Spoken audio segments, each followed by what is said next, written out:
ৰাজবংশীসকলৰ আৰ্থিকতাৰ প্ৰতি লক্ষ্য ৰাখি 1997ত সেই সময়ৰ পি.ভি. নৰসিংহ ৰাও নেতৃত্বাধীন কেন্দ্ৰীয় চৰকাৰে ৰাষ্ট্ৰপতিৰ অধ্যাদেশৰ জৰিয়তে আমাক জনজাতিকৰণৰ মৰ্যাদা দিছিল।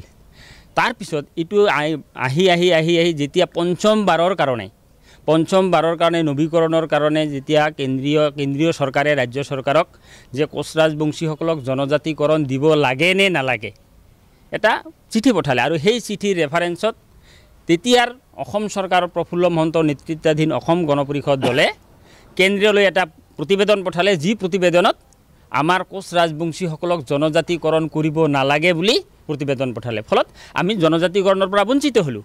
আজি এই চৰকাৰৰ দিনত কোচ ৰাজবংশীসকলৰ ভালে কেইজন মন্ত্ৰী বিধায়ক আছিল আৰু সেই মন্ত্ৰী বিধায়কবিলাকৰ যিটো কি কৰিব লাগে, যিটো তেওঁলোকে মানে পদক্ষেপ ল'ব লাগিছিল, কিন্তু দুখ লগা তেওঁলোকে কোনো কোচ ৰাজবংশীসকলৰ কাৰণে কোনো পদক্ষেপ নল'লে, বৰঞ্চ তেওঁলোকে কোচ ৰাজবংশীসকলক লৈ হেতালি খেলিলে। জনজাতিকৰণ কৰিব নালাগে বুলি প্ৰস্তাৱতহে তেওঁলোকে ছিগনেচাৰ কৰিলে।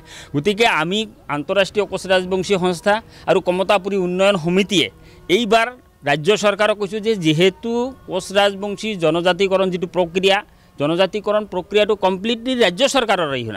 ৰাজ্য চৰকাৰে বিধানসভাৰ মজিয়াত সৰ্বসন্মতিক্ৰমে প্ৰস্তাৱ লৈ কেন্দ্ৰলৈ প্ৰেৰণ কৰিলে কেন্দ্ৰই সেইটো বিবেচনা কৰিব। কিন্তু আজি 1996ৰ পৰা বা 97ৰ পৰা আজিৰ তাৰিখলৈকে কোনো এটা চৰকাৰে আহিছে আৰু গৈছে, কোনো এটা চৰকাৰে কোচ ৰাজবংশীসকলক জনজাতিকৰণ কৰিব লাগে বুলি সৰ্বসন্মতি প্ৰস্তাৱ নপঠালে, যাৰ ফলত আজি আমি বঞ্চিত হৈ আছোঁ। গতিকে আমাৰ দাবী, এইবাৰ হিমন্ত বিশ্ব শৰ্মা নেতৃত্বাধীন চৰকাৰে আমাৰ কোচ ৰাজবংশীসকলৰ প্ৰতি দায়বদ্ধ হৈ তেওঁলোকে এইবাৰ এটা সৰ্বসন্মতি প্ৰস্তাৱ পঠাব বুলি আমি দাবী কৰিছোঁ। এই যে যিটো উইণ্টাৰ ছিজন আহিব, সেই উইণ্টাৰ ছিজনতে তেওঁলোকে ব্যৱস্থা কৰিব লাগিব, অন্যথা আমি অসমৰ কোচ ৰাজবংশীসকলক লৈ আমি এটা গণ আন্দোলন গঢ়ি তুলিম।